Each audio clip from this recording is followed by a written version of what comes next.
LaMelo Ball is back from health and safety protocols, but is he back with the Charlotte Hornets? We give you that and a Dallas Mavericks game recap today on Locked On Hornets. You are Locked On Hornets, part of the Locked On Podcast Network. Your team every day. In a minute, cuz we live.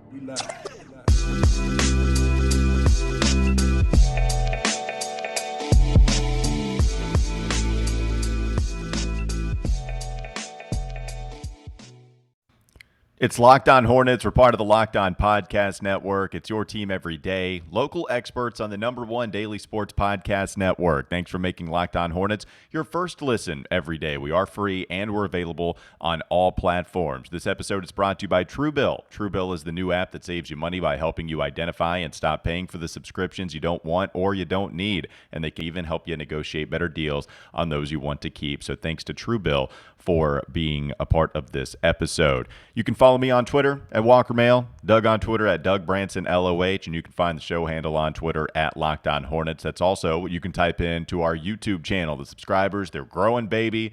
One thing that I failed to mention the last couple of episodes, I think because I was so shocked by it, was to look at my Twitter feed, because I follow Locked On Hornets like you should. And then I saw, I don't know, somebody from that account decide that it might be a cool idea to say, hey, we're going to tweet out if we get 500 subscribers, then we're going to paint our face like bees, or we're going to paint them purple and teal, and then we're going to dress up as bees. I stopped reading as I knew there was going to be something detrimental to me and my image on YouTube if that indeed occurred.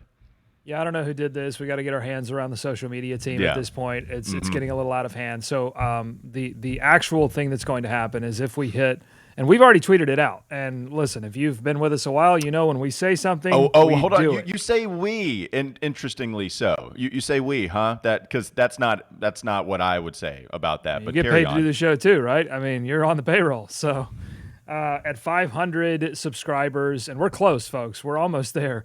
We're going to dress up as bees. I've already started to research bee costumes on Amazon.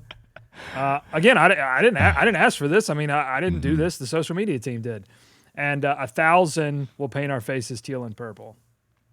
I'm going to go One of us, I think, should be teal and the other should be purple. I'm going to go full Urban Meyer and say whoever leaked that, whoever tweeted that, they don't have a job here anymore. Once I find out who tweeted that, I'm going to go full Urban Meyer, getting them out of the system, out of the organization. But the main point is that we're pretty close to 500. So we know how many people listen to this show every day. We know it's more than 500. So if you haven't subscribed to the YouTube channel, you don't have to watch us on YouTube. Just subscribe, and then you can watch that one particular episode where we dress up in bee costumes. Just that one, and then you can get your fix of us humiliating ourselves, and everybody will enjoy it. So Hornets kind of humiliated themselves last night against the Dallas Mavericks. It wasn't very good.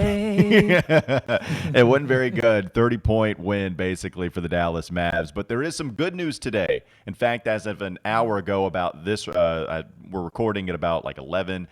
An hour ago now, LaMelo Ball is reportedly back and has returned from health and safety protocols. But just like Jalen McDaniels and just like Mason Plumlee, he's actually going to go to the Greensboro Swarm. And so here's the tweet on behalf of the Charlotte Hornets account. Official, LaMelo Ball has been cleared from the NBA health and safety protocols. He's been assigned to Greensboro for a conditioning and rehab assignment. Ball will join Jalen and Mason at practice with Greensboro today. So just practice today, going to be hanging out with the youngins as well as Mason and Jalen McDaniels. So happy that LaMelo is back, and I think especially after watching last night, because the reign and the streak of competitive games, despite being without some bodies, ended against Dallas, where they even got guys returning. P.J. Washington, they get Nick Richards. They have some players available to them more so than in previous games, and it was still just an awful loss for him. Happy to have LaMelo back on the mend. Hopefully we have him back with the Hornets as soon as possible. Yeah, I don't think we properly celebrated this moment after not getting to watch LaMelo Ball for several games, and that was enough. I don't want to, just that small absence was enough for me. We finally have LaMelo Ball back, and I think that deserves a hum diddly dee from our man EC, because I am so excited to see LaMelo back in uniform. He would have made that game last night tolerable to watch. That's really the sort of intangible missing element of LaMelo Ball, is making bad games tolerable to watch. And the Hornets were tolerable for a while now. I mean, this is the second worst loss of the season. The first one, I can still go back to that Sacramento Kings game where they lost 140 to 111. But this is a team that has struggled before when they go out west, when they do these road trips. And it's not like it's not like it's unique to the Charlotte Hornets. We know that teams have their eyes on this because they know, okay, any of these West Coast road trips, if you're going from one end of the country to the other, it's always going to be a little bit harder to prepare in that way. But still, we talked about this yesterday, Doug. You wanted them to kind of capitalize, and hopefully LaMelo Ball is able to allow them to capitalize on the first little half of this road trip that they have against San Antonio, who they have next, against Portland, who they have after that, before they get the Utah, the Phoenix, and the Denver at the end of that before they can finally come on home. And so LaMelo is going to make a big difference. You talked about the difference in offense when LaMelo's off of the floor. Are you excited to see a little bit more of that brand of Charlotte Hornets basketball that is really synonymous with the way that LaMelo Ball plays? Yeah, I mean, he's going to allow them to do a couple of things that they haven't been able to do without him. One is push the pace in a special way, in a creative way, in a way that results in more effective scoring in transition. I think they've been missing that. I think they've been missing his creativity in the half court as well, and frankly, they've been missing his ability to turn the other team over on defense. We know he has his issues with gambling on defense and not really being in the right spot all the times, but his ability to steal the basketball and turn it into points on the other end is something that the Hornets desperately need. I'm not sure, and we can get into this in the next segment with the recap, I'm not sure that this loss was really about LaMelo. I think that's an easy thing to say, like, they really desperately need LaMelo back. Well, that's true, but I don't think that that's what last night's loss was about in Dallas. It was about I'll save it for the recap. I'll tell you exactly what it's about in the recap. I got the segues, you got the teases. Let's get to that second segment in just a moment. First, I do want to discuss Truebill. Do you know why free trials renew without your consent? It's a business scam out to get you, so don't let greedy corporations pocket your money. Download Truebill instead to take control of your subscriptions. Truebill is the new app that helps you identify and stop paying for subscriptions you don't need, want, or you simply forgot about. On average, people save up to $720 a year with Truebill because companies make subscriptions hard to cancel. Truebill makes it incredibly simple, though. Just link your accounts and Truebill will cancel your unwanted subscriptions in one tap. Truebill has over 2 million users, too. They've helped save them over $100 million. Don't fall for subscription scams anymore. Start canceling today at Truebill.com/LockedOnNBA. Go right now, Truebill.com/LockedOnNBA. It could save you thousands a year. Truebill.com/LockedOnNBA. Also want to discuss Stance with you. Stance believes that the perfect fit matters more than fitting in, and that those who feel good do good. So go see for yourself. Register for an account at Stance.com because Stance apparel represents a radical reinvention of socks, underwear, and active apparel. With a sharp focus on comfort, quality, and creativity, Stance brings an atypical aesthetic alongside some of pop culture's hottest collaborators for the ultimate in style and self-expression, because everything you wear should be a direct extension of who you are and how you feel. So use promo code LOCKEDON at checkout at Stance.com to apply. Enjoy the color and comfort of a life less ordinary with Stance. We'll take a quick break, and then we'll come back with a Dallas Mavericks recap and how did James Bouknight follow up that other great performance against Sacramento, Kai Jones, JT Thor. We'll get to all that coming up next on Locked On Hornets. This is Locked On Hornets. All I have to go off of is write-ups and highlights and some video tidbits on Twitter because I was not able to watch this game. Tidbits, like tidbits? That's a great word, tidbits. That's just a funny word, tidbits. I want to use it every single day. It's time for more of the Locked On Hornets podcast. So, Doug, they got a couple guys back yesterday, P.J. Washington, Nick Richards, and they got a couple of big guys, a couple guys that can play in the paint. Richards only playing 3 minutes. Kai Jones, though, comes in and plays 6 minutes. JT Thor gives you 18. PJ gave you 28, as you would expect. What did you make of the rotation of what they had in the front court, especially at the center position? It's the classic Nick Richards start, 3 minutes. It's what Borrego does. Like, this is what he does, man. I don't get it. And, I don't either. He was coy about his starting lineup heading into the game and, wanted to check on P.J. Washington, see how he was feeling. He was coming off of a non-COVID illness, just trying to get his legs back under him. And it looked like it. P.J. Washington Didn't look like the PJ Washington pre-illness. He's still finding his way back in. But yeah, I don't get it. I don't know why you just don't start with PJ. But what happened at the beginning of the game, I think, signaled that the Mavericks got out to a big run, 10-0 or 12-0 run. The starters were getting blitzed on offense. It was a lot of one-on-one basketball, not a ton of passing. Looking to get fouled instead of looking to make baskets, I thought. And then they got frustrated with not getting fouled, and then they let that leak into the defense, and it all just sort of avalanched on them very quickly in the first half. It was disappointing overall. I mean, and then add to that Dallas had some bench wrenches come in and just absolutely annihilate Trey Burke, who hasn't scored 15 points all season, hasn't really played in a ton of games this season, scores 22, can't miss from three, starts like 5 of 5 from the field. I mean, get out of here, Trey Burke. What the heck? Well, this is the problem, right?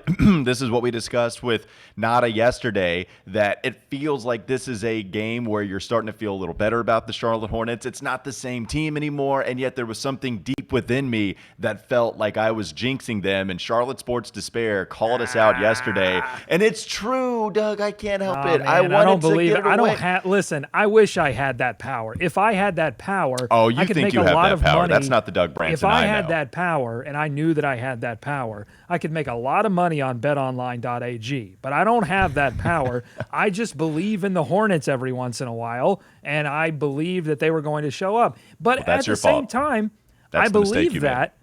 I believe that, but I understand what happened last night, okay? And we've been talking about it a lot on the show. We've been waiting for this moment for several games. It feels like this moment is coming way later than we thought it would, when they would essentially relax, and it comes on the heels of them getting a few players back, and I don't think that's a coincidence.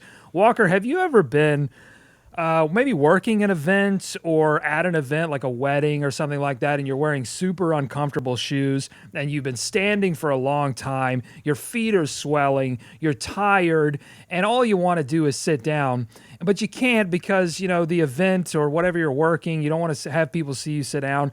But then a few people walk away and you get a moment alone and you see a little sneaky place where you can sit. It's not a chair, but it's just a little sneaky place where you can lean maybe half of your butt on just to get just a little bit of relief. And then when you get that little bit of relief, you really sink into it and you look a little too relaxed. The belly starts to come over the belt a little bit. And then someone catches you, and you're like, oh, yeah, where do you need me? You need me over here? I need to be over here? That's what happened to the Hornets last night. They got caught sitting in the sneaky seat because a few people came back. You get Rozier back, and they let the belly over the belt a little bit last night. And that's what happened. Did you just manage to go on that entire just crazy long story, an example of what happened with the Hornets, as well as call me fat? Is that what happened? Well, I was really calling myself that. I don't think you have much of a belly to go over a belt, but I do, and it happens every once in a while, and that's okay as long as people don't see it, and that's what happened last night. They let the belly over the belt, and people saw it, and they don't see me. I have a baby to blame. When I make mistakes, I blame it on the baby because the baby's keeping us up at night. We're doing the best we can there. I can blame it on the baby. They don't have a baby to blame it on. Oh, maybe LaMelo. Maybe that's what they do. Maybe LaMelo's the baby and they blame it on LaMelo. I was going to say are we saying actual babies that they don't have? Do we know about every single one of those situations? I thought they did, but I understand. Well, it could be. I know Miles has a couple of kids. If I'm Miles, I'm going to the post-game press conference. If I'm Miles, I'm saying, yep, baby, I was a little tired. Yep. Sorry. I think that's the right thing to do. Just blame it on the baby. You listen to podcasts for the power of knowledge. You switch to Boost Mobile for the power of saving money. Get 3 unlimited data lines for $30 a month per line and a free 5G phone when you switch, so you can get the latest episodes, of course, of Locked On Hornets. So then when you do that, you get all on one of America's largest 5G networks. More power to save. You get Boost Mobile. You do have free phone limited to new customers and 1 per line. Additional restrictions do apply. Offers and coverage not available everywhere or for all phones and networks. See boostmobile.com for details. Let's talk a little more about this game coming up next on the Locked On Hornets podcast. This is Locked On Hornets. My fourth cousin twice removed is Gary Busey, who is considered one of the greatest American actors of all time. So Are we doing this? I've got one to contribute. I was completely a lie. But Man, I fell for it. I really thought he's just such a random name to bring up. I thought Gary Busey was going to be it.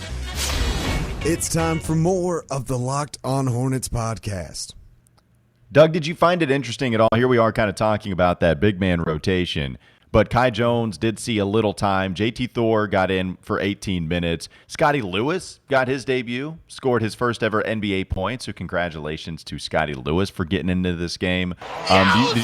Do you think JT Thor is going to continue to get minutes when Jalen McDaniels comes back because of the way that he did perform when a couple of these guys were out?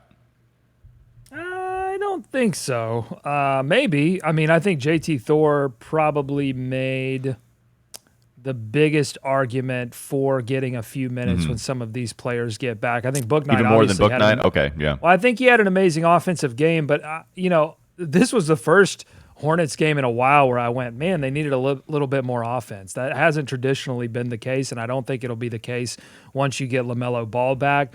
So I think if any one of these young players will get some reserve minutes, but I mean, we've just seen it all season. Borrego trusts the veterans. He liked that rotation before it all got messed up by COVID. I don't think that all of a sudden he's going to suddenly not like that rotation that was working for the Hornets.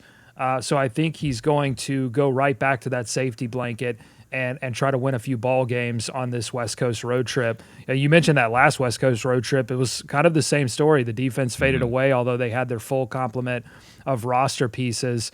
But same thing. I mean, they got smoked by Golden State. They got smoked by Sacramento. So hopefully they can switch it up and maybe not get smoked by their next opponent on Wednesday. Let's look at least one bright spot last night. Kelly Oubre was trying to keep them in this at the beginning. Does finish a bright spot all season. Yeah, 7 of 15 from the field, 4 of 9 from deep. Missed a few free throws, which doesn't need to happen, but still scored 20 points. Kelly Oubre, again, trying to keep them in it as much as possible. He was one of the only guys that was hitting. Gordon went 5 of 10, but still, not enough on that end. Man, Kelly, there's something to this whole 6 man of the year conversation right now, at least is where it stands currently. I think we're about a third of the way through the season. Heard Mike Greenberg talking about that earlier today. So Kelly, man, 36 minutes for him. That's just another guy that can play backcourt minutes.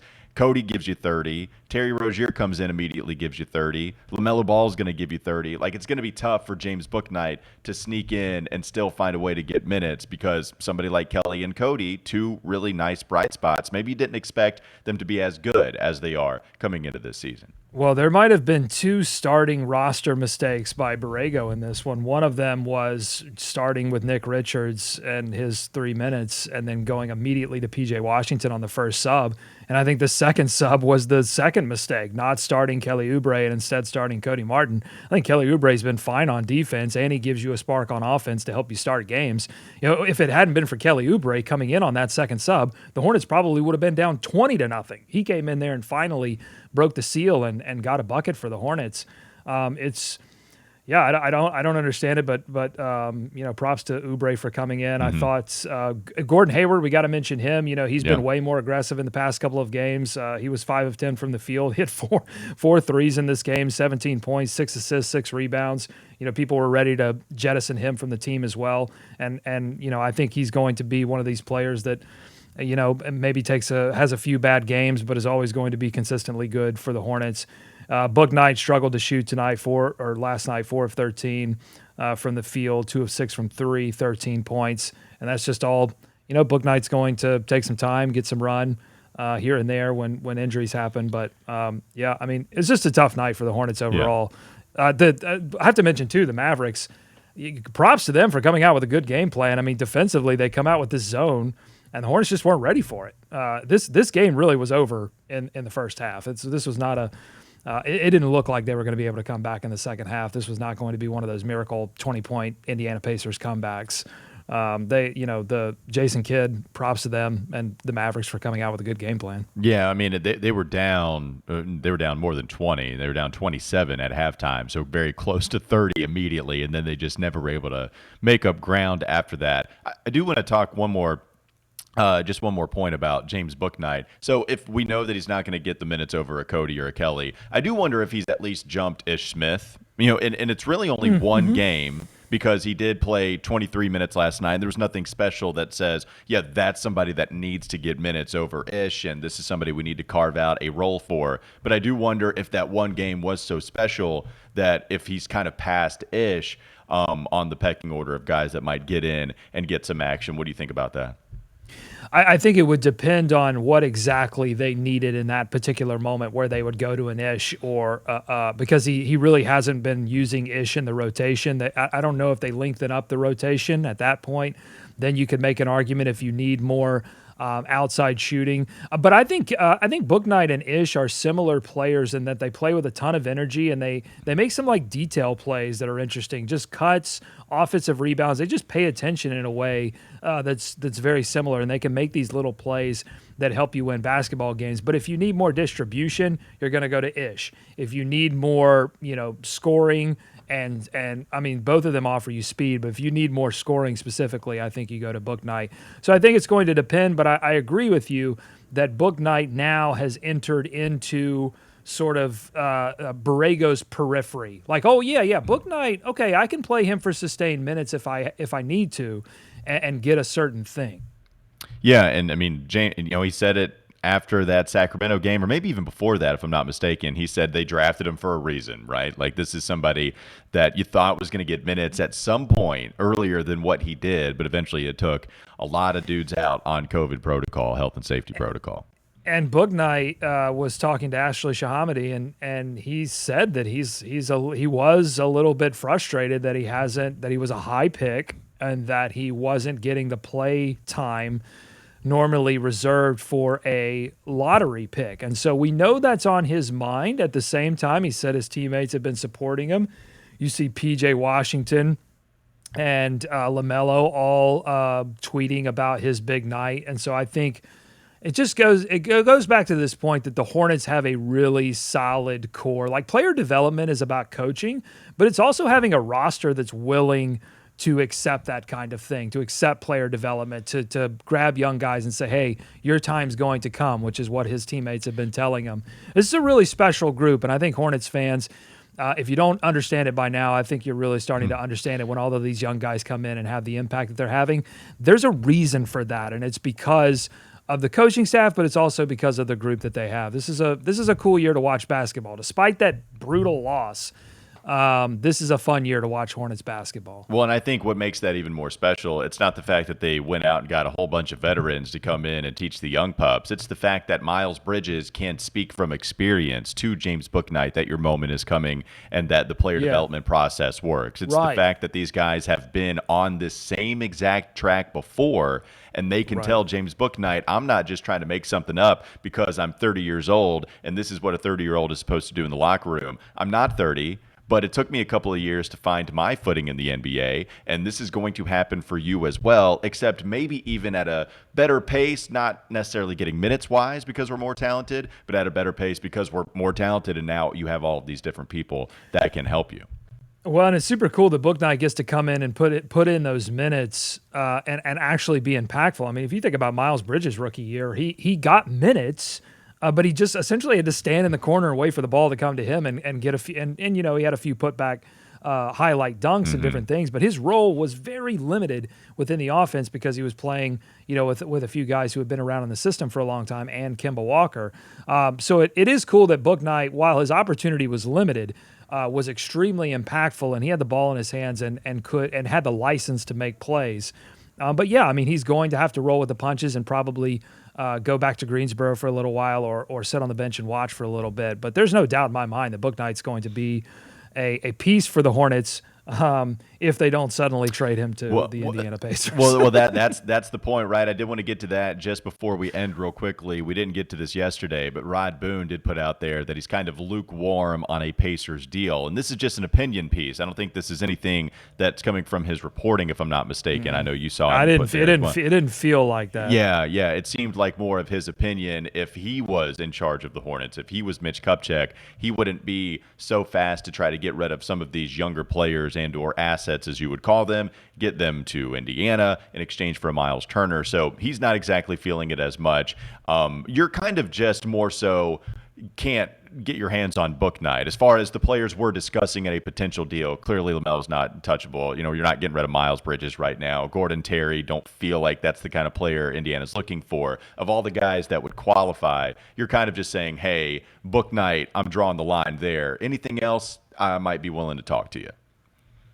I've also been thinking about this other sort of X factor that could weigh onto the thinking of not just Mitch Kupchak, but a lot of general managers when they're weighing what to do around the trade deadline, is this Omicron variant and what it's going to do to teams in terms of players being out. I mean, the Chicago Bulls have so many players out that they've had to postpone games. The Hornets, they were like right on the verge. I mean, if we're being honest, it might have benefited the Hornets if they could have postponed some of these games to the back end, but they had enough players to go out and play.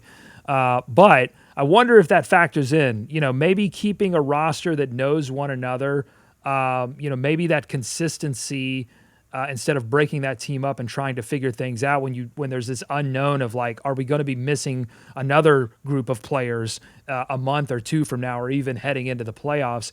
Maybe there's a bet that like, hey, maybe if we keep this core group together, that consistency could help us in a potential playoff run, and maybe even the playoffs when other teams are missing players or have not played together a long time. So yeah, I don't know if that's a factor, but it seems like it could be. No, it could be. I think what's interesting is I think it could go both ways. Now, if you're saying, man, we have enough depth. If we lose some people to health and safety protocols at this specific position, we have enough guys there. Does that mean we need to go get somebody else instead of just keeping the band together for the sake of keeping the band together?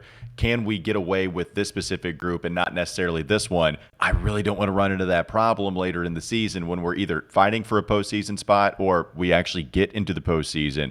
It could go either way, and who knows what James Borrego. But to get the thing about this particular deal that we're talking about, whether it's Sabonis or Turner, is that because of the contract situation, the $18 million that's owed to Turner and the $19 million that's owed to Sabonis, the Hornets, to make the salaries match because of the way their salaries are constructed, they have to sacrifice multiple players, there's no way around it. You're going to sacrifice depth to acquire Miles Turner. And so you really have to be sure that Miles Turner can not just get you to the playoffs. That can't be the goal at that point. If you make that deal, you've got to win a playoff series. You have to be a legitimate threat in the East. Mm-hmm.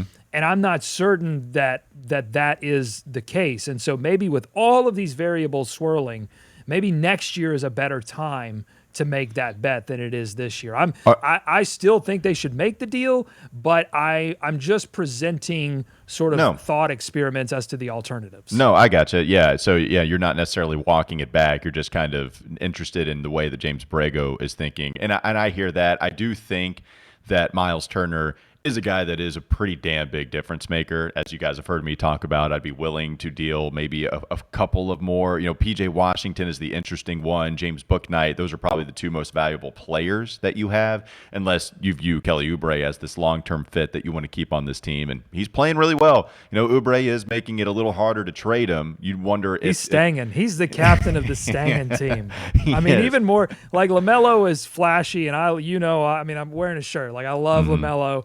But I think Kelly Oubre is captain and team stanging, man. He just comes in and just drops buckets, drives the basketball, steals it, blocks it.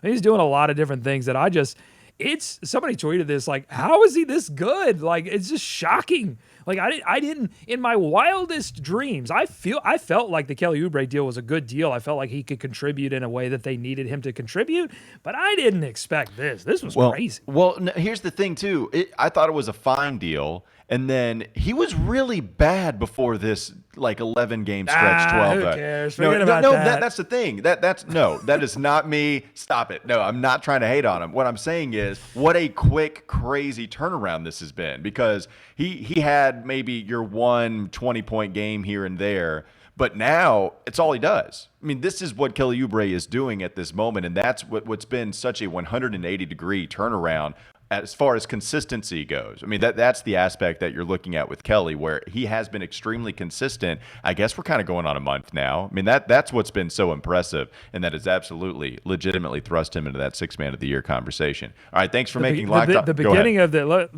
of the year was the calm before the tsunami poppy. That's all that was. It's calmest before the storm. It's darkest before the dawn. Thanks for Stangin'. You got to get these jokes out. Keep them rolling. I don't know if they're jokes. I'm just talking. I just love to hear the sound of my own voice while I do the show. That's the kind of power that you have. All right. Thanks for making Locked On Hornets your first listen every day. Thank you, Doug. We got Wes Wednesdays tomorrow. Wes Bryant going to be hopping on with us to have some fun, do some kind of list. I'm sure he's going to leave the camera and get something that he wants to show us. There's going to be a 5-second absence with Wes Bryant. So go to YouTube, Locked On Hornets, and check it out. Make your second listen Locked On Bets, your daily one-stop shop for all your gambling needs. Locked On Bets, hosted by your boy Q, with expert analysis and insight from Lee Sterling. It's free and available on all platforms as well. You get the picture, Spotify, iTunes, any of those avenues. You can go check it out. Have a great day. We'll be back with you with Wes Bryant tomorrow.